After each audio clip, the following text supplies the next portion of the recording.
রমজানের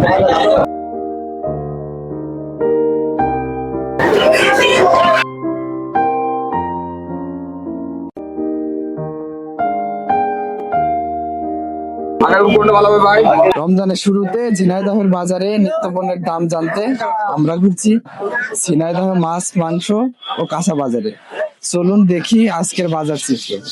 মোটামুটি আজকে তো প্রথম রোজা বোঝা আছে না যে বাড়বে কি কমবে, বোঝা আছে। যদি বাজার যদি হয় উঠবে না উঠবে না। আগের বাজারে ছিল আপনার 160 টাকা 50 টাকা, এখন 190 টাকা 200 টাকা এরকম হয়ে গেছে। গত 90 টাকা ছিল, আজকে 90 টাকা। না না বাড়ি নাই না। গত সপ্তাহ বাজার থেকে এই সপ্তাহ মাছের দাম একই রকম আছে, মানে রোজা উপলক্ষে আপনার একটু দাম বাড়ে, মাছের সংকট যাচ্ছে, যার কারণে দামটা বাড়ছে। আর আমরা ভালো ভালো মাছ কিনি, সব বিভিন্ন মাছ, কুমা মাছের দাম কুমা মাছ থাকে, আর ভালো মাছের দাম কখনো কমে না। দাম বাড়ি নেই, গরিব লোকে খাটতে পারছে।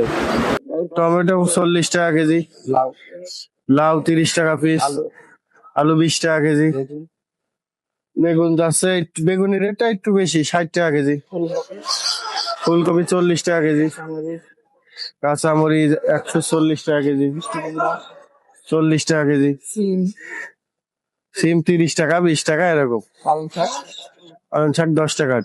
এই বাজার করলাম পুঁই শাক, লাউ, তারপরে মুড়ি কিনলাম, আখের গুড় কিনলাম, লাল শাক কিনলাম।